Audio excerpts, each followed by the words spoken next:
पहले तो आप दोनों लोगों को बहुत इस बात के लिए बधाई कि ये जो लड़ाई जो है बहुत ही शानदार तरीके से आप लोग लड़ रहे हैं। सर, ये आगरा मॉडल क्या है? मैं आपसे पहले यही समझना चाहता हूं कि आगरा मॉडल की इसमें देश में चर्चा हो रही है, लोग उदाहरण दे रहे हैं क्योंकि आगरा बहुत चर्चा में था। तो आपने आगरा मॉडल आपके दिमाग में आया, आपने ऐसा क्या किया जिसकी वजह से चीजें इतनी बढ़ी हुई थी वो कंट्रोल हो पाई? Arvind ji, thank you so much for the video, but इसमें मैं थोड़ा सा करेक्शन करना चाहूँगा। जी जी प्लीज। यह प्रभु नारायण या डीएम का नहीं है आगरा मॉडल, ये हमारे जितने भी हमारे साथ हमारे अधिकारी, कर्मचारी, सोशल ऑर्गेनाइजेशंस, जी जी, निश्चित रूप से सभी लोग रहे हैं। जहाँ तक आपने आगरा मॉडल की जो बात है जी, हम लोग क्या था, फर्स्ट टेकर्स एडवांटेज था कोविड के मद्देनज़र। आप देखें, जब पहले टूरिस्ट आता था, फरवरी की बात है, जब फॉरेन टूरिस्ट खासकर हमारे चाइना से और वेस्ट यूरोप से, उस समय की चुनौती, नए केसेस आए, उस समय हमने अपने को कैसे अडॉप्ट किया और गाइडलाइंस थी, उस गाइडलाइंस को ठीक से पढ़ के हम लोगों ने जो प्रैक्टिकली जो इम्पोर्टेंट था हमारे लिए, जो हमें लगा, हम लोग ओपन थे, चाहे हमारा आईएमए का ग्रुप हो, सोशल ऑर्गेनाइजेशंस हो, जितने हमारे डॉक्टर्स हों, साथ में रिव्यू करके कहाँ हम कमी कर रहे हैं, क्या इनोवेशंस लाना चाहिए, उसको हम इम्प्लीमेंट करते गए, शासन को भी अवगत कराते गए। और वो जो हमने एडॉप्शन किया, अपने को अडॉप्ट करते गए। हमारी टीम जो थी, खासकर जैसे अभी यहाँ बैठे हैं डॉक्टर प्रशांत, यहाँ सामने हैं, पहली बार मैं इनसे मिला जब मैं एसएन मेडिकल गया और हमें कोविड वार्ड बनाना था। डॉक्टर प्रशांत और डॉक्टर आशीष मुझे वहाँ दिखे, दोनों यंग चैप। हमने कहा आप लोग ही हमारे आइसोलेशन वार्ड आप लोग ही संभालोगे। हमें नहीं पता था, बट हमें इन लोगों का मोटिवेशन देख के लगा कि यही संभाल पाएंगे। कोई जानकारी नहीं, कुछ नहीं। भाई, इन लोगों के लिए भी तालियां बजाइए प्लीज, बहुत ही शानदार काम तो टीम करती है। सर आगे। हाँ, जब हमारा सबसे पहले केसेस आए, आप देखें, सबसे पहला एम्बुलेंस ड्राइवर जो हमारा कपूर फैमिली था, जब केसेस आए, किस तरह उस एम्बुलेंस ड्राइवर को हम लोगों ने मोटिवेट करके भेजा, कहानी यहाँ शुरू होती है। कैसे किया सर, जरा सा बताइए। लोग देख रहे हैं क्योंकि कोरोना की लड़ाई अभी भी जारी है और मैं समझता हूं कि जो मोटिवेशन है वही लोगों को प्रेरित करता है कि कैसे किसी की जान हमें बचानी है। क्योंकि हर आदमी कोरोना का जो डर है, वो जैसे हम लोग अनौपचारिक चर्चा कर रहे थे कि जब डायलिसिस होनी थी, कैसे आपके पास लोग नहीं थे। तो मुझे जरा इस ड्राइवर की कहानी बताइए। आप, पूरा देश सुन रहा है आपको, इस ड्राइवर की कहानी बताइए कि वो मोटिवेशन कैसे आया और कैसे सारे लोग फिर इस काम में लग गए। जब फर्स्ट केस कपूर फैमिली का 2 मार्च को आया था जी, हम लोग भी तैयार नहीं थे। एक साथ 3 केस आना और फिर 2 और उनकी फैमिली मेम्बर्स का, हमें लगा हम कैसे इनको रखेंगे। हम लोग अपनी तैयारी किए थे, आइसोलेशन वार्ड भी बनाया हुआ था जी, बट हम लोगों ने फिर गवर्नमेंट ऑफ इंडिया तैयार हो गई और गवर्नमेंट ऑफ यूपी ने, हमने उनको सफदरजंग भेजा। जो एम्बुलेंस ड्राइवर्स थे उन्होंने कहा नहीं सर, मैं तो नहीं ले जा पाऊंगा। अच्छा। तो फिर उसमें से 2 लोगों को मोटिवेट किया गया, कहा गया भाई देखिए, जो कपूर फैमिली थी उनके ड्राइवर अभी भी निगेटिव हैं और अभी तो हमें आगे करना है, आप इसी के लिए आपने शपथ लिया है, ड्यूटी किया, इतनी ट्रेनिंग दी गई है और हम साथ हैं। अगर आप नहीं ले जाना चाहते तो फिर हम लोग ड्राइव करेंगे, हमारी टीम से कोई ड्राइव करेगा। आरआरटी के हमारे हेड अंशुल पारिक वहाँ खड़े थे, वो ड्राइवर फिर कहा नहीं साहब मैं जाऊँगा। और तब से आज का दिन है, लगातार जो एम्बुलेंस ड्राइवर खासकर है हमारे, बीच में कहीं कुछ बातें भी आई, बट यहाँ डे 1 से लगातार वो काम कर रहे हैं।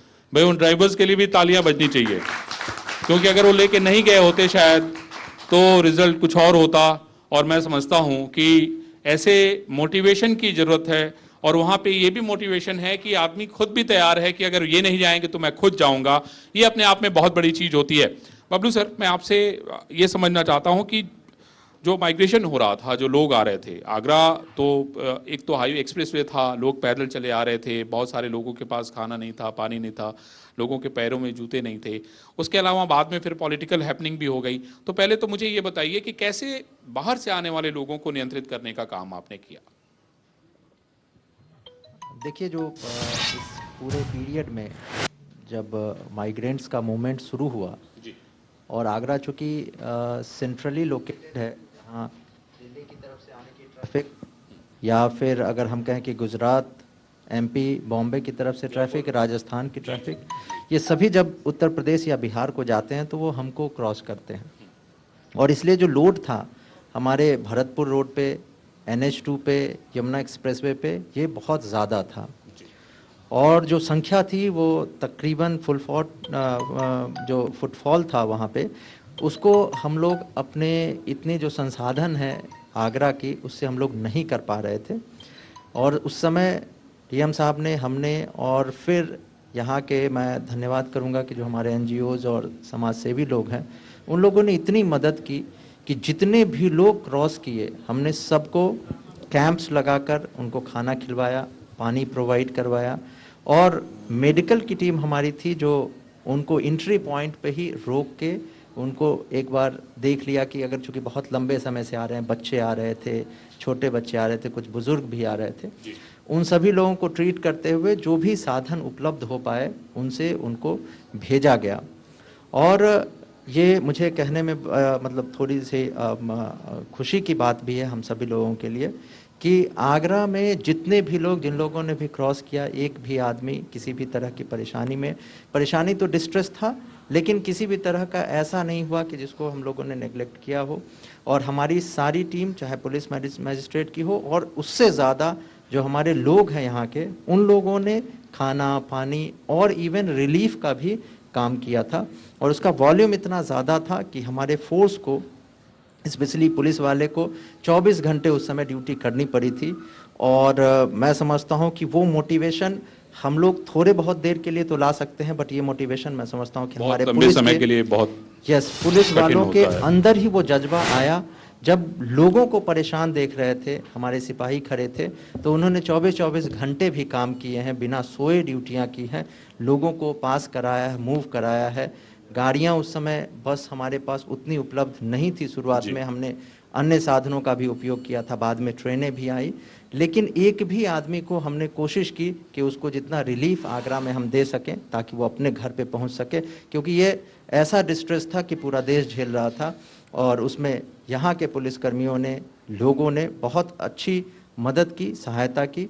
और इसलिए as a commander, as a police chief, मैं अपने सभी सिपाहियों को भी इस पूरे जो ऑपरेशन था उसके लिए धन्यवाद भी करता हूं। बहुत बढ़िया, जस्ट टू ऐड, बहुत ही बढ़िया। Arvind ji, just to ji. Add, जो कप्तान साहब बता रहे थे, उत्तर प्रदेश गवर्नमेंट ने हमारे डिस्पोजल पे जितनी भी आरएम रोडवेज की गाड़ियां थीं वह दे दिया, एंड उनका कंट्रोल रूम 24/7 काम करने लगा।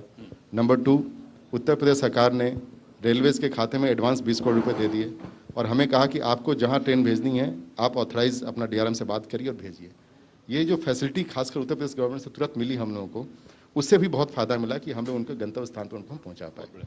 मैं पहले चाहूंगा कि एनजीओज जिन्होंने बहुत शानदार मदद की है उनके लिए भी हम लोग ताली बजा के उनका स्वागत करें।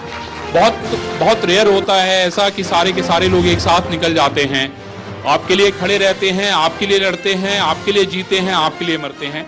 शायद एनजीओ ने भी यही किया, प्रशासन ने यही किया। और देखिए, पुलिस वालों को कहने के लिए तो बहुत सारी बातें होती हैं, लेकिन इस कोरोना काल में पुलिस ने जो शानदार काम किया वो वाकई काबिले तारीफ है। और मैं समझता हूं कि बहुत शानदार तरीके से इन सभी साथियों का स्वागत होना चाहिए, क्योंकि ये ऐसी ताकत थी। 24 घंटा अपना पूरा परिवार छोड़ के, मैं समझता हूं ये दोनों अफसर यहाँ बैठे हुए हैं, 24 घंटा अपना परिवार छोड़ के, बिना किसी चीज़ से डरे, बिना किसी चीज़ से भय खाए, ये सारे हमारे डॉक्टर भाई बैठे हुए हैं। बहुत सारे, हम लोग भी उस फील्ड में निकलते थे, बहुत सारे ऐसे साथी यहाँ पे बैठे हुए हैं जिन्होंने अपने जान की परवाह नहीं की, और उन लोगों ने ऐसे लोगों की मदद की। मैं समझता हूँ कि वो वाकई ऊपर वाला देख रहा होगा कि ऐसे समय में मदद की जिसमें वाकई उनको मदद की जरूरत थी। सर, आप लोगों ने जो कंट्रोल रूम बनाया था सर, वो कंट्रोल रूम में बहुत सारे लोग आपको फ़ोन करते होंगे, देश भर से करते होंगे। कोई ऐसी घटना आपको सर याद है जिसमें किसी ऐसे व्यक्ति की मदद हो पाई हो, जिसके पास दवा न रही हो, उसका परिवार बाहर रहा हो? कोई स्टैंस, कोई ऐसी घटना अगर याद हो तो आप जरूर बताएं। घटना एक नहीं, घटना तो हजारों जी, हैं। बहुत होंगी, लेकिन कोई ऐसी घटना जैसे रात को 2-2:30 बजे आप सो रहे हो, आपके पास फोन आया हो, मैसेज आया हो, आपकी नींद खुल गई हो, आपको नींद ना आ रही हो, कोई एक ऐसी घटना बताइए प्लीज। एक हमारा जो कंट्रोल एंड कमांड सेंटर था सर, सबसे इंपॉर्टेंट बात है कि 24/7 काम कर रहा था। कॉल लॉग था, जो टॉरेंट का खासकर हमारा जो उनका सेंटर था उसको हमने ट्रांसफर कर दिया था। सोशल मीडिया पे एक दिन रात को लगभग 1:30 बजे के आसपास किसी का पिंग आया। उन्होंने कहा कि साहब, मेरी मदर जो हैं वह लगभग 88 साल की हैं और उनको दवा नहीं मिल पा रही है, प्रॉब्लम है उनको, और अगर हमें लगता है कि साहब अगर इमीडिएट हेल्प नहीं मिल पाती है तो वो आज उनका अंतिम दिन होगा। यही हमारे डॉक्टर्स टीम है। अचानक जब देखा गया, हमारे पास हमने रोस्टर बना रखा था, रात में ही हमारी 108 की एम्बुलेंस, एक डॉक्टर हमारे लेके गए वहाँ पे सर। उन 88 वर्षीय महिला को देखा उन्होंने, उनको कुछ मेडिसिन जो कम पड़ा हुआ था, फिर वापस आए और हमारी जो ड्रग्स की टीम थी उन्होंने अपना एक स्टोर से उनको दवा दिलवाया और फिर अगले दिन उनको हॉस्पिटल लेकर के आए। बाद में उन्होंने जो कमेंट किया वो बड़ा अच्छा लगा कि सर हमें उम्मीद नहीं थी कि आप लोग 1:30 बजे भी, हमें पता नहीं था, हम बाहर थे, कैसे करें। कमाल है। तो जो सोशल मीडिया हमारा, जो हमारे कंट्रोल रूम जो नंबर्स था, इसके अलावा जो डीएम आगरा का भी हमने उसमें ट्विटर अकाउंट जो था, यूपी पुलिस का था, उसको भी हम लोग ट्रैक करते थे, वहाँ भी हमने ड्यूटियाँ लगा रखी थी। बिकॉज यह सबसे पहले शहर में आया था बीमारी। शहर में जो पढ़े लिखे लोग हैं, हर माध्यम से जुड़े होते हैं, उनको हम कितना राहत पहुंचा पाते हैं, उनको क्या हम ऐसा मीडियम दे सकते हैं जिससे वो अपनी शिकायतों को, अपनी ग्रीवांसेस को बता सकें। ये चीज़ें कई थी। हाँ, नहीं इम्पोर्टेंट सर, ये इम्पोर्टेंट ये है कि 1:30 बजे आप एक्टिव थे, आपने वो संदेश देखा, संदेश देने के बाद बाकी सारे लोगों को एक्टिव किया, बड़ा इंपॉर्टेंट है। बबलू सर, आप मुझे ये बताइए, आपकी पुलिस 24 घंटे काम कर रही थी, 112 काम कर रहा था, कहा जा रहा था कि जिसके पास राशन नहीं है उनके यहाँ राशन दीजिए, जहाँ दवाइयाँ नहीं है, पानी नहीं है, जो भी व्यवस्था कर सकते थे वो आप लोग करते थे। तो मुझे ये बताइए, आपके जहन में कोई ऐसी याद है क्या, कोई आप जैसे पीएन सिंह सर ने बताया कि एक ट्वीट हमने 1:30 बजे देखा और हमने सारे लोगों को एक्टिव कर दिया, कोई ऐसी याद है जो आप शेयर करना चाहेंगे, लोगों को प्रेरित कर सके कि नहीं, हमें मदद किसी भी हाल में करनी है, चाहे हम किसी भी परिस्थिति में रहें? हाँ, देखिए, जब शुरुआत के लॉकडाउन थी और उस समय अचानक सब चीज़ें बंद हुई थी, तो जो अर्बन पॉपुलेशन है उसमें कई सारे ऐसे पॉकेट्स हैं हमारे जो डेली वेजर्स थे जी। या बहुत सारे ऐसे भी लोग थे जिनके पास राशन या आदि के सामान जी, भी जी। कम हुए थे। एक चीजें लॉक हुई तो फिर उसमें बहुत हड़बड़ी मची, जिन्होंने जो खरीदना चाहा खरीदा, बहुत जगहों पे सामान की कमी भी हुई होगी। जी बिल्कुल। और उसके बाद चूंकि लॉकडाउन को हम लोगों ने बहुत स्ट्रिक्टली इन्फोर्स किया था, तो लोगों के मूवमेंट्स भी नहीं हो रहे थे, कामकाज भी बंद थे। और उस समय जो हम लोगों के जहन में था वो ये था कि किस प्रकार से हम प्रत्येक व्यक्ति तक खाना पहुंचा सके, और उसके लिए हमने और डीएम साहब ने एक जो है वो नंबर जारी किया था, एक पूरी टीम बना दी थी, सेल बना दिया था, जहां जितने भी लोग हमारे इस आगरा के थे उनको हमने पेपर के माध्यम से सूचित भी कराया कि आप अगर कुछ भी मदद करना चाहते हैं, कई बार हम बहुत अनस्ट्रक्चर्ड अनऑर्गेनाइज्ड मदद करते हैं, लेकिन उसको हम ऑर्गेनाइज करने का काम हमारी टीम ने किया था। बहुत बढ़िया। तो वहाँ जितने भी ये हमारे एनजीओज के लोग थे, वो जितना भी डोनेट कर सकते थे वो चीज़ें आई थी। और उसके बाद सभी, चूँकि थाना का स्ट्रक्चर और हमारा चौकी का स्ट्रक्चर इतना डिस्ट्रीब्यूटेड है, हम लोगों ने सर्वे कराया कि किस मोहल्ले, किस गलियों में जो लोग हैं वहाँ पे हमें ज़्यादा की ज़रूरत है जी।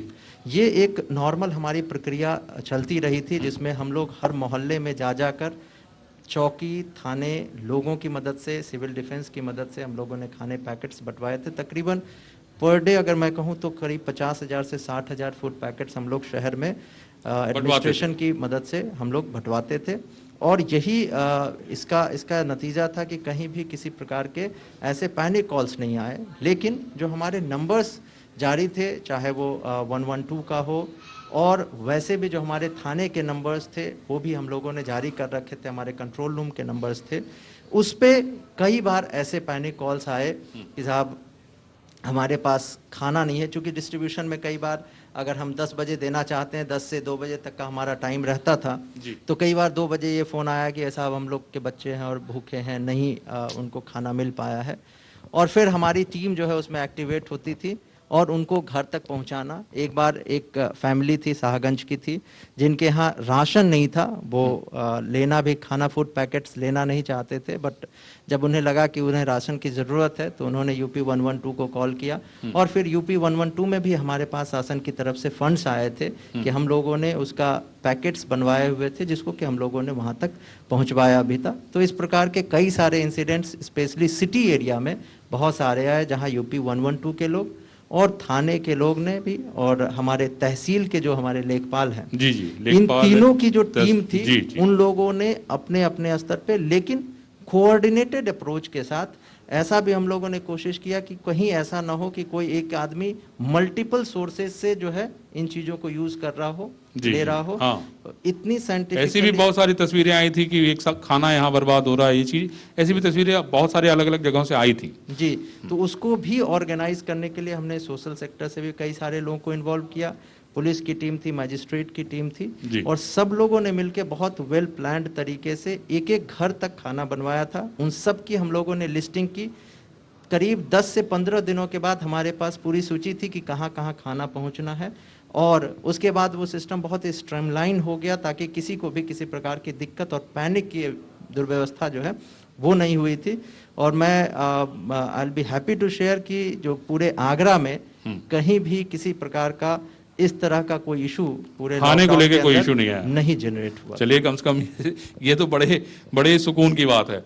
सर ये बताइए मुझे पीएन सर कि अभी फिलहाल आप में आपके ज़िले में कोविड की क्या स्थिति है और आगे के लिए, क्योंकि फिलहाल कोविड तो ऐसा है नहीं कि समाप्त होता हुआ दिख रहा है, वैक्सीन भी अभी ईजाद नहीं हुई है, तो अभी फिलहाल क्या स्थिति है, ठीक होने की दर क्या है, मृत्यु दर की क्या स्थिति है, और जो आप लोगों ने हॉस्पिटल्स, प्राइवेट हॉस्पिटल के साथ जो टाई अप किया है उसकी क्या व्यवस्था है, कितने वेंटिलेटर से, ये सारे सवालों के जवाब मुझे जरा दीजिए।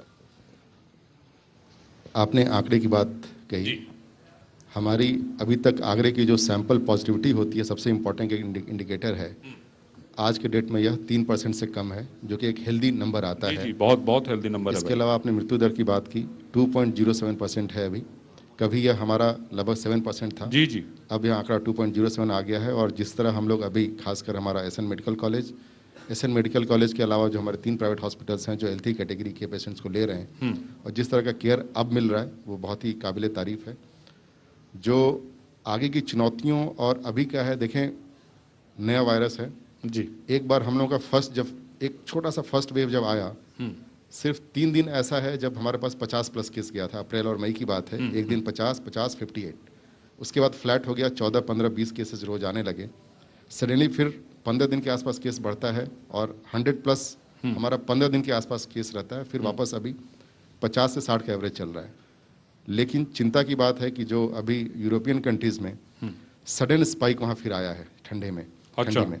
यूके में अचानक सडन स्पाइक है, फ्रांस, इटली, चूंकि हम लोग वहाँ को देखकर हमें अपनी तैयारी करना चाहिए। हो सकता है कि दिसंबर में या जनवरी में जब ठंड काफ़ी बढ़ेगी हम एक और स्पाइक देख सकते हैं। जो हॉस्पिटल बेड की व्यवस्था है आगरा में, मैं अगेन संजय चतुर्वेदी यहाँ बैठे हुए हैं, और जो हमारा आईएमए का जो कोऑर्डिनेशन जिस तरह हमारे यहाँ रहा, सर, पहला नैती हॉस्पिटल यहाँ पे था जब हम लोग जैसे ही गवर्नमेंट ने अलाउ किया था प्राइवेट हॉस्पिटल्स को, विदिन 24 आवर्स हमने संज्ञान लेके उसको 60 बेड को वहाँ खड़ा किया था।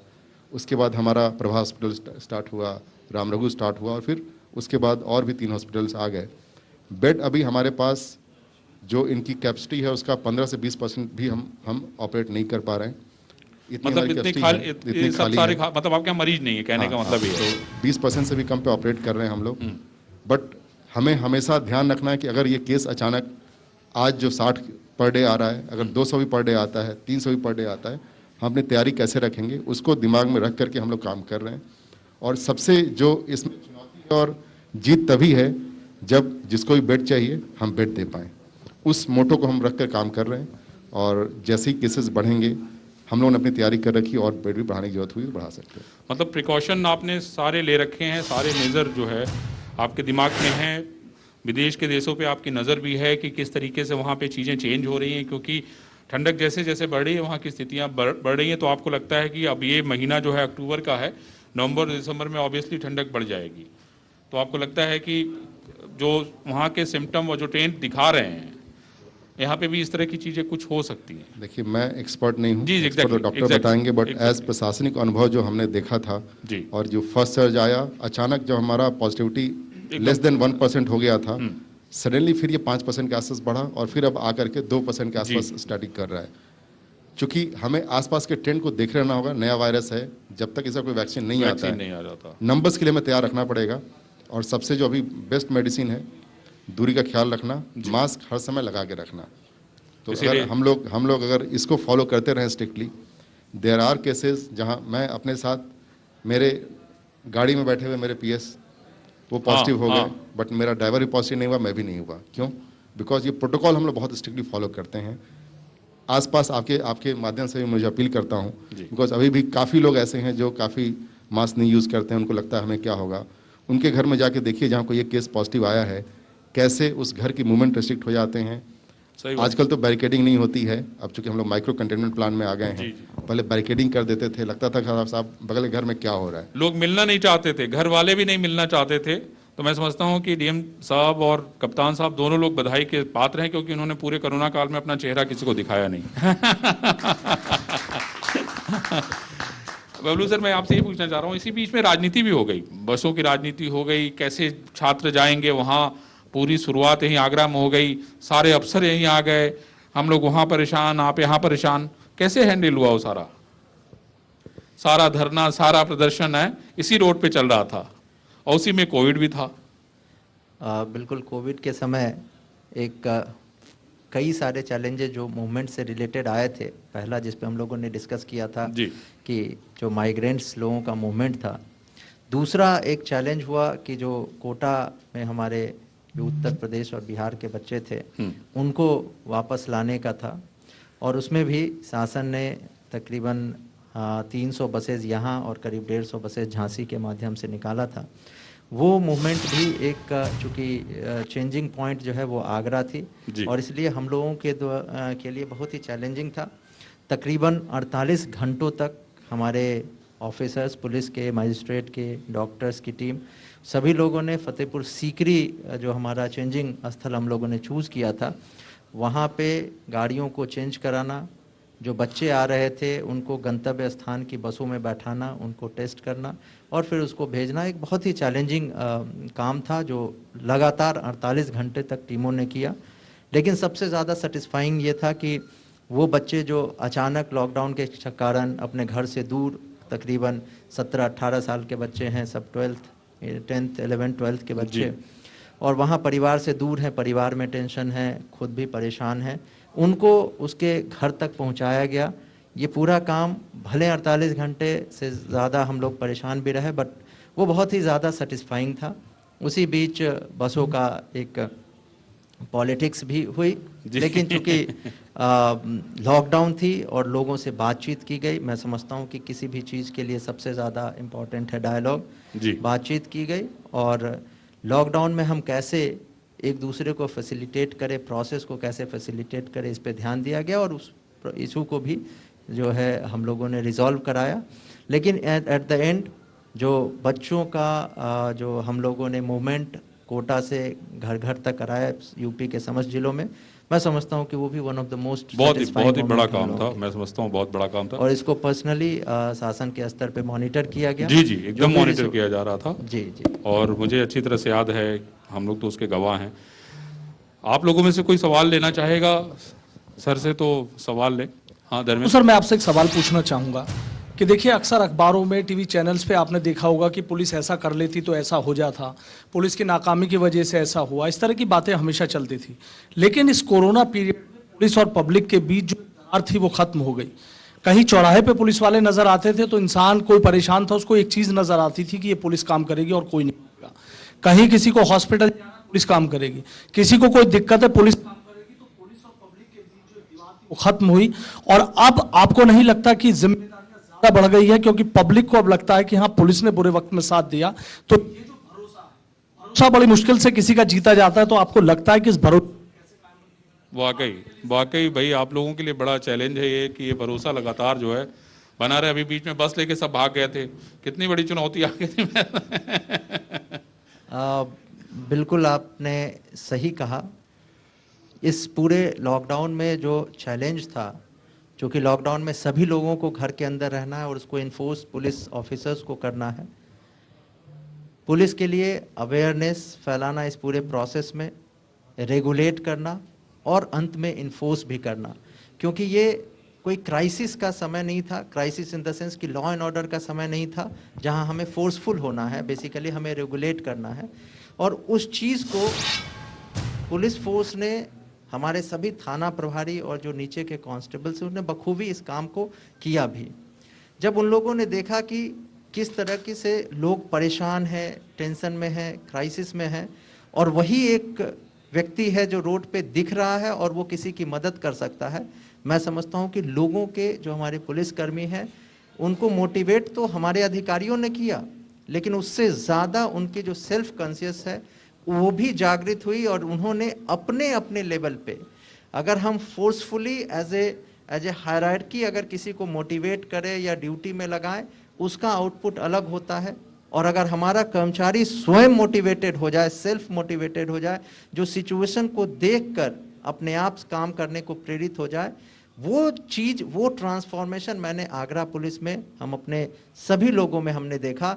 और बिना किसी को कहे, बिना किसी को फोर्सफुली कहे, लोगों ने खुद आकर मदद की। और धीरे धीरे जैसे ये प्रोसेस जो होता गया, आपने सही कहा, वो एक खुद पे ज़्यादा रिस्पॉन्सिबिलिटी आने लगी। लोग ऐसे हो गए, जब मैंने खाने का वितरण की बात हमने कही, लोग ऐसे हो गए कि अगर उस इलाके से लोग नहीं आते थे तो चौकी के लोग, सिविल डिफेंस के लोग, वहाँ के लोकल लोगों के साथ मोहल्ले में जाकर वहाँ बांट कर आते थे।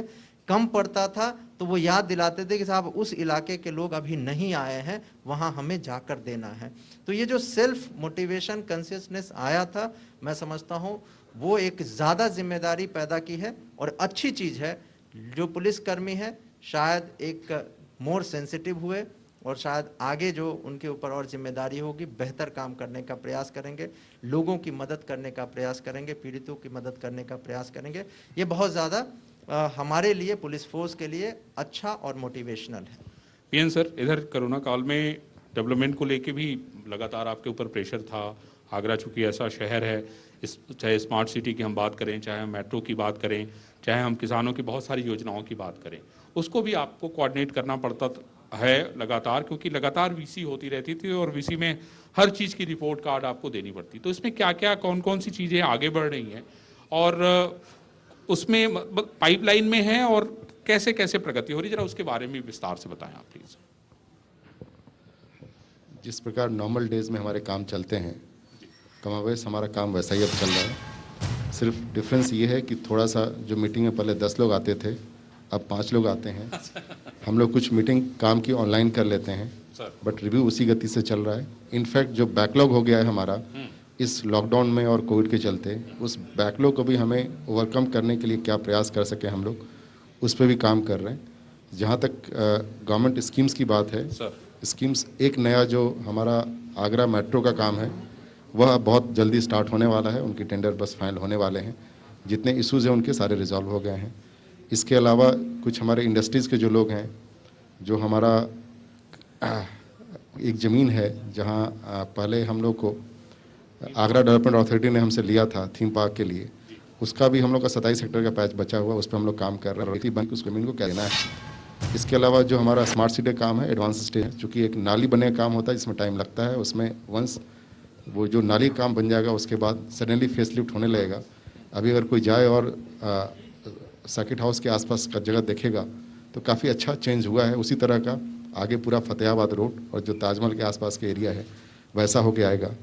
किसानों के लिए बहुत ही महत्वपूर्ण है ये समय, और उनके लिए जितनी स्कीम्स हमारी थी उसको ठीक से हम लोग कर रहे हैं। उसको अलग से जो उनके ग्रुप्स हैं किसानों को, उनसे वार्ता कर लेते हैं। बीच में उनको पानी की ज़रूरत थी, सिंचाई विभाग से उनको पानी दिया गया, कुछ बिजली बढ़ाई गई। यह एक अनुरोध प्रक्रिया है, बट जो अपने काम से वो चलने पड़ेंगे, चलाना पड़ेगा। इसी कड़ी में देखें कि आप ताजमहल खोल दिया गया, अगर आप डॉक्टर से हमारे पूछें बिल्कुल कहेंगे सर बिल्कुल मत खोलिए, बिकॉज कोविड इससे और बढ़ेगा। लेकिन कहीं ना कहीं balance between economic activities as well as covid, ये हमें लेके चलना है। आज हम बैठ रहे हैं, 19 तारीख से हमें स्कूल भी खोलने की बात हो रही है, उस प्रोटोकॉल को फॉलो करते हुए।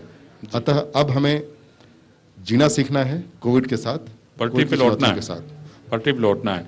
स्कूल खोलने के लिए सर कुछ आप कहना चाहें तो कहें, बहुत सारे लोग, पूरा देश के लोग सुन रहे हैं, क्या प्रोटोकॉल है, अगर कुछ कहना चाहें तो प्लीज़।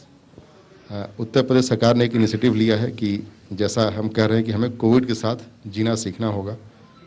9th क्लास से ऊपर के लिए, 8th क्लास तक अभी कोई इंस्ट्रक्शंस नहीं है। 9th क्लास में भी अभिभावकों के लिए खासकर, जब तक आप लिखित अपनी सहमति नहीं देंगे तब तक कोई आपके बच्चे को स्कूल जाने के लिए फोर्स नहीं करेगा, नंबर 1। नंबर 2, हम लोग ऐसा कोशिश करेंगे कि एक साथ, चूँकि क्लास में बच्चे बहुत होते हैं, ऐसा नहीं हो कि एक साथ बहुत बच्चे आ जाएं, तो हम लोग मैक्सिमम कैप भी रख देंगे उसमें, तो अगर आपका बच्चा जाता भी है तो ऐसा ना हो कि एक साथ बहुत बच्चे हों और उसमें इफेक्ट होते हैं।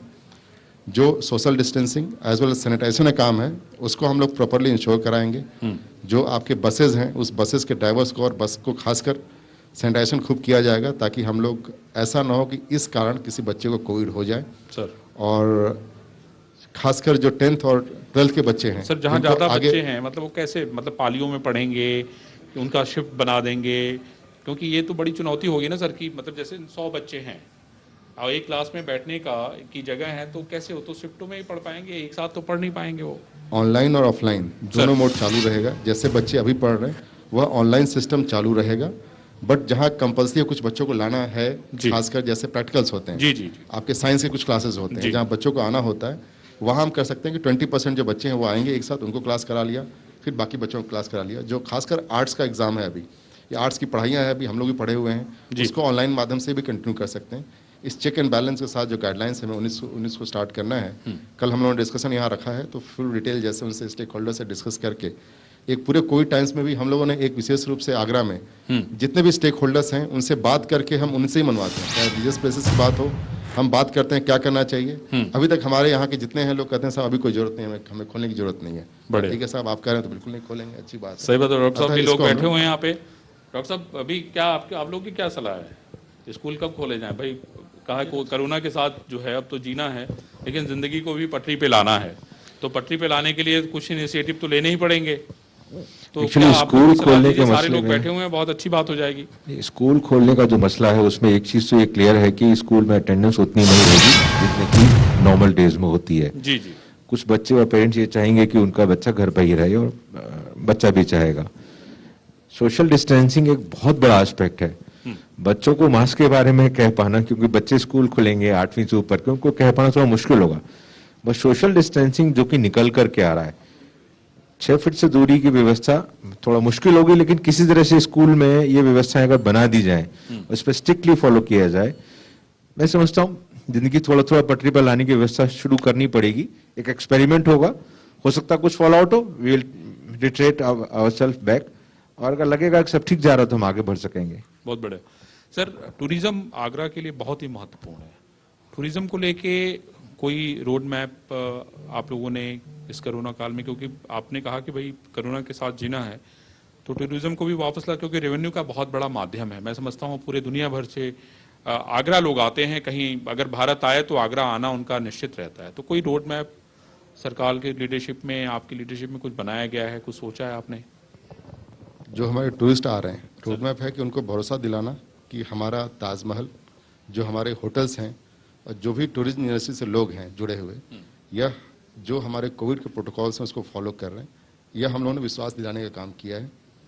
जब फरवरी में बहुत टूरिस्ट आ रहे थे, हमारी होटल इंडस्ट्री खासकर, वो पहले से वो बिल्कुल जागृत है, उनको पता है क्या करना है। अतः हम लोगों ने बस ये ट्रेवल गिल्ड के माध्यम से मतलब कि हम लोग प्रोटोकॉल्स फॉलो कर रहे हैं, प्लीज़ आइए और आप विजिट करिए, कोई दिक्कत नहीं है। जितने हमारे एम्प्लॉयज़ हैं, स्टाफ्स हैं जो तैनात हैं, उनको एक रेगुलर इंटरवल पे हम उनकी टेस्टिंग भी कराते हैं। जैसे ASI के जितने स्टाफ्स थे, चाहे फतेहपुर सिकरी हो या ताजमहल हो, उनका हम टेस्टिंग कराते रहते हैं। अतः हम तैयार हैं, और चूँकि लोग खुद ही आते हैं, ऐसा एक संयोग है यहाँ, इसका सिस्टम तैयार है और लोग देखेंगे तो जरूर आएंगे। बहुत बढ़िया। मैं समझता हूँ कि आगरा को लेके बहुत सारी बातें हम लोगों ने DM साहब और कप्तान साहब से की है, और जिस तरह से इन लोगों ने शानदार काम किया है, हम लोग सारे लोग एक बार ताली बजा के जोरदार इनका स्वागत करते हैं और इनको धन्यवाद देते हैं इनके सहयोग के लिए, और उम्मीद भी करते हैं कि आप लोगों के नेतृत्व में आगरा सुरक्षित रहेगा, बहुत शानदार काम करेगा। अतुल के कुछ सवाल है? अतुल। हाँ, एक सवाल कि बहुत सारे सवाल आपने कर लिए यहाँ पर, और डॉक्टर्स का पैनल जो इसके पहले बैठा था, और PN सिंह साहब ने भी, बबलू जी ने भी बहुत सारी बातों का जिक्र किया। अभी थोड़ी देर पहले चर्चा हो रही थी और आप ही के अस्पताल का जिक्र हो रहा था कि बहुत सारी सुविधाएं हुआ, और जैसा आप लोगों ने बताया कि आप लोगों ने मिलकर कैसे चीज़ों को आगे बढ़ाया। अभी इस वक्त में जैसा आप बार बार कह रहे थे कि कुछ प्लानिंग देर से हमने की, अब वो नई प्लानिंग अलग तरीके से आप लोग कैसे कर रहे हैं, और DM साहब का और पुलिस प्रशासन का, चूंकि उसमें कई जगहों पर सहयोग होना होता है, और तालमेल बनाते बनाते चुनौतियां बढ़ जाती हैं, या फिर आपस में कुछ न कुछ ऐसा खटपट सा हो जाता है कि आप उस ट्रैक पर आगे नहीं बढ़ पाते हो, वो कुछ नई प्लानिंग है क्या? आप बोलिए। आप शासन के साथ डॉक्टर्स के उसकी प्लानिंग के बारे में पूछ रहे हैं? नई प्लानिंग, जो अब नई प्लानिंग है, जो आगे करना है। लगातार मेरा DM साहब का, SSP साहब का कम्युनिकेशन बना रहता है, मैसेज रहते हैं, लगातार बात होती रहती है। जो आगे आने वाली प्रॉब्लम्स होती हैं, जैसे कि मैंने आपको बैठ के ऊपर ही बताया कि विलेजेस में स्टार्ट हो रहा है, मैं इन्फॉर्मेशन देता हूँ कि ये चीज़ें चेंजेस चाहिए, PSCs पे काम ये जो चीज़ों का होना चाहिए, साइड वाले हॉस्पिटल्स को अब हम लोगों को डेवलप करना है। उन सब बातों को हम लोग मिलके किसी ना किसी तरीके से या तो प्राइवेट साइड में या गवर्नमेंट साइड में चेंजेस को लाते जा रहे हैं, और मोस्ट प्रोबेबली उसके ऊपर काम चालू है और बढ़ेगा। केंद्र स्तर पर भी मॉनिटरिंग हो रही है और पीएन सिंह साहब उसमें कई बार इन्वॉल्व हुए होंगे, और वहां से जो निर्देश आते हैं, एक होता है प्रदेश की सरकार का और वो आप लोग अपने जिलेवार तैयार करते हैं, और एक केंद्र की लायबिलिटी के साथ या उनके आदेश के साथ चीजें आती हैं। तो वहां पर क्या कुछ नए अपडेट्स आगरा के लिए, जोन के लिए, इस आसपास के पूरे इलाके के लिए, क्योंकि राज्य से अलग जुड़ा हुआ है दूसरा हिस्सा भी, तो वहां पर क्या केंद्र से भी जुड़ी हुई कोई योजना हो जिस पर काम कर रहे हैं आप लोग?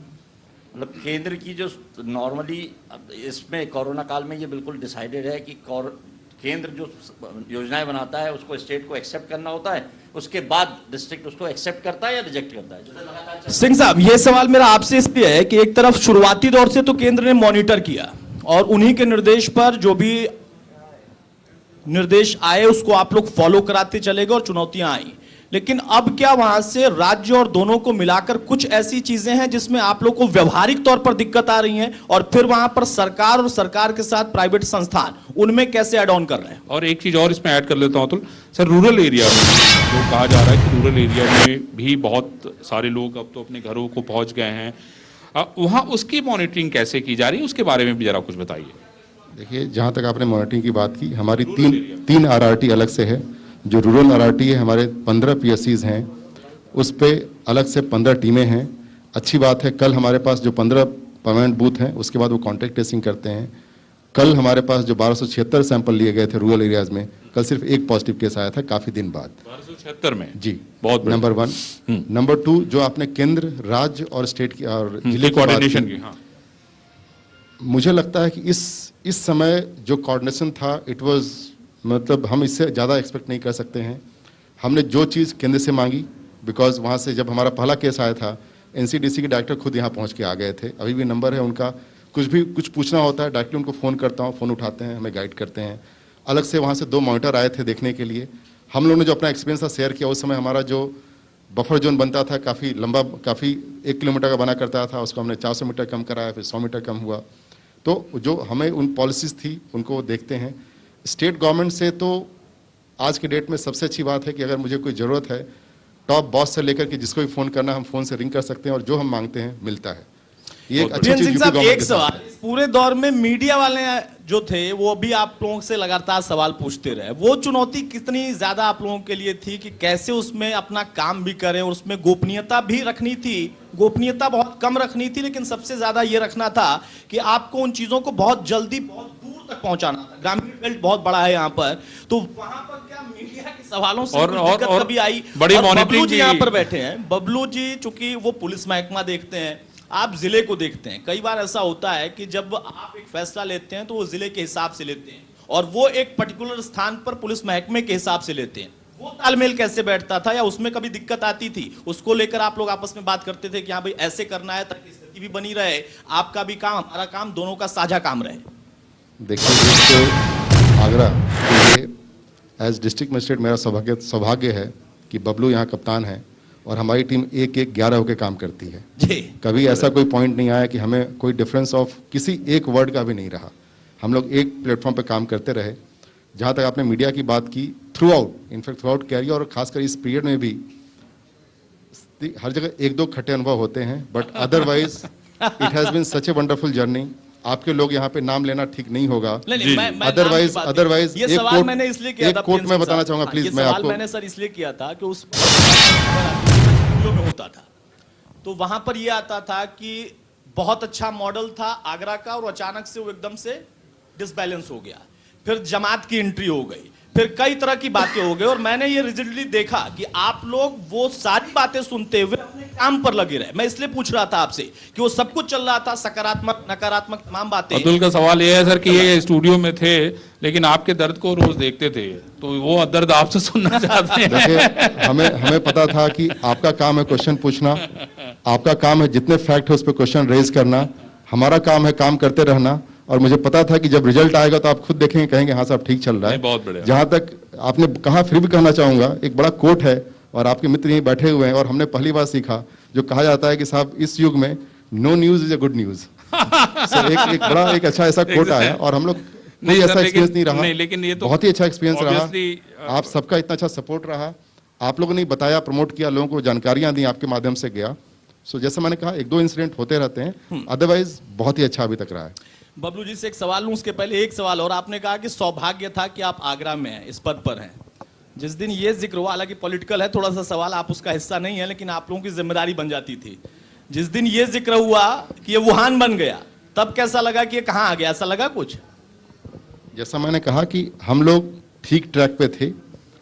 ये सिर्फ हम अकेले काम, हमारी टीम थी यहाँ पे, जिसमें जितने भी लोग थे एज ए टीम डिसाइड करते थे हम लोग। जी। सिर्फ अकेला हम, मेरा या बबलू जी का डिसीजन नहीं होता था, स्टेट गवर्नमेंट के भी इंस्ट्रक्शंस होते थे, बट हमारी एक टीम बहुत अच्छा हमने बनाया हुआ था। हम सबकी बातों को सुनते थे, जो सबसे बेस्ट होता था करते थे। हमें पता था कि जो होगा अच्छा ही होगा जी। बट ये है कि समय बताएगा, काम करते रहिए और फल तो अच्छा होगा ही। ये जो कि चूंकि हम आगरा में हैं, बाकी तमाम तरह की दिक्कतें हैं शहर की, ग्रामीण इलाकों की, और उस पर तो चीजें चल रही हैं सरकार की तरफ से, महकमे की तरफ से, जिला प्रशासन की तरफ से। चूंकि पर्यटन को लेकर अभी भी केंद्र स्तर पर बहुत ज्यादा पाबंदियां हैं, लेकिन ये ऐसी सिटी जो कि भारत में कोई अगर एंट्री किसी भी देश से करता है तो वो यहाँ उसकी लिस्ट में होता है कि यहाँ भी जाना है, एक अजूबा है, उसको देखना है। आगे आप लोग प्लानिंग कैसे कर रहे हैं कि कल को जिला देख रहे हैं जब पीएन सिंह साहब, और उस बीच में आप उस पद पर बैठे हुए हैं, और अगर गैदरिंग शुरू होती है, जो भी वहां से नियम आए या फिर आदेश किया जाए केंद्र से, पुलिसिंग की व्यवस्था, ताकि उस पूरे पैटर्न को आप उसी तरीके से आगे बढ़ा पाए जिसमें दिक्कत भी ना हो और लोग फिर से उस ताज को देखने के लिए पहुंचे, दीदार कर पाए। देखिए, जैसे अब डीएम साहब ने कहा कि इस पूरे प्रोसेस में हम लोगों ने कभी सिंगल हैंडेडली डिसीजन नहीं लिया कि कोई एक व्यक्ति ले रहा हो जी। इट वाज ऑलवेज कि हर चीज़ की एक टीम बनी थी और उसके हिसाब से हम लोग बैठते थे और जो बेस्ट पॉसिबल सॉल्यूशन होता था उसको हम लोग करते थे। जी। इवन जब ताज महल या अन्य पर्यटक स्थल हमें खोलने थे, उस समय भी हमने सभी स्टेक होल्डर से सबसे बात की और फिर किस प्रकार से हम उसे अलाउ करें ताकि हमारा जो सोशल डिस्टेंसिंग मेंटेन हो, भीड़ भाड़ ना हो और ये प्रोसेस जो है वो खुल जाए, ताकि हमारे जो यहाँ आगरा का सबसे मेन बिजनेस अगर हम कहें तो वो टूरिज्म से है जी। वो भी हमारा हो। और इसी चीज़ को हम लोगों ने शुरुआत की। हम लोगों ने जो शुरुआत की है उसमें कि विंडो टिकट्स हमने नहीं अलाउ किए, केवल इंटरनेट टिकट्स हैं। और उसके बाद जितने भी लोग आ रहे हैं उनको बाहर ही हमारी मेडिकल की टीम है जो उनको चेक करती है। चेकिंग के उपरांत नंबर भी हम लोगों ने फिक्स किए हैं कि कितने लोग जा सकते हैं। और जो पुलिस फोर्स चूँकि ताजमहल के आसपास उसकी सिक्योरिटी के लिए हमारे स्पेशल फोर्सेस हैं, उनको भी ब्रीफ किया गया है कि किस प्रकार से अंदर लोगों का मूवमेंट हो, कहीं वो जमा ना हो, एक साथ घूमे नहीं, कई अन्य ग्रुप एक साथ मिले नहीं। उसके लिए भी हम लोग अनाउंसमेंट कराते रहते हैं, अवेयर कराते रहते हैं, सो दैट कि उस पूरे प्रोसेस में लोगों के आने में, ताजमहल में अंदर जाने में और फिर वापस जाने में कहीं इन्फेक्शन के चांसेस जितना मिनिमाइज कर सके वो हम लोगों ने उसको इंश्योर कराया। एक आखिरी सवाल बबलू जी, जब कोरोना आया तो सड़कों पर सन्नाटा पसर गया, आप ढूंढ ढूंढ कर लोगों तक सुविधाएं पहुंचा रहे थे। अब कोरोना भी है और उसी के साथ वो लोग भी वापस आ गए हैं जो अपराध जगत से जुड़े हैं, जो आपके पहले टारगेट पर होते हैं या फिर पहली आप लोगों की प्राथमिकता होती है। अभी जो कहा जा रहा था कि चुनौती बढ़ी है, मुझे लगता है कि चुनौती अब बढ़ी नहीं, चुनौती 10 गुनी हो गई है। तो कोरोना के साथ सोशल डिस्टेंसिंग, वो सारी निर्देश उनका पालन कराना और प्लस वहीं फिर से एक पैटर्न का वापस आ जाना, वो चैलेंज अलग फेस कर रहे हैं, उसमें मुश्किल आ रही है या उसको भी आप बखूबी उसी तरीके से देख रहे हैं और काम भी हो रहा है? देखिए, बिल्कुल आपने सही कहा कि जब ऑन लॉकडाउन शुरू हुआ तो क्राइम भी धीरे धीरे उस हिसाब से बढ़े, लेकिन एक चैलेंज जो पुलिस के पास है, चूँकि हमें अपने आप को भी सेफ करना है और साथ ही साथ हमें क्राइम भी रोकने हैं और लोगों की मदद भी करनी है। ये सारी चीज़ें एक साथ पैरेलली चलनी थी और इसलिए यहाँ हमारे अधिकारियों की और पुलिस फोर्स की ब्रीफिंग जितनी अधिक से अधिक हो सके ये हम लोगों ने इंश्योर कराया, ताकि आपको ये बताएं कि कई बार ऐसे केसेस आए कि हमने क्रिमिनल्स को पकड़ा और जब उसको हम ले जाकर जेल में दाखिल करा रहे हैं उससे पहले हम टेस्ट कराते थे जी। और टेस्टिंग में वो पॉजिटिव आया, उसके बाद हमें एक एक थाने को क्वारंटीन करना पड़ा। इसीलिए मैंने कहा था कि ये नई चुनौती भी है और उस पर भी आप काम करें। बहुत शुक्रिया बलबू जी हमारे साथ जुड़ने के लिए। पीएन सिंह साहब, अरविंद, मैं सिर्फ इतना ही कहूंगा कि मैंने बहुत नजदीक से आगरा को देखा, यहाँ पे जो अफसर हैं उनके काम को देखा और इतना ही कहूंगा कि बहुत ही शानदार काम किया है और सारे सवालों के बड़े बेबाक जवाब दिए हैं। ऐसे अफसरों की जरूरत है इस समय देश और प्रदेश को, और शायद यही कारण है कि आगरा मॉडल की पूरे देश में चर्चा हो रही है।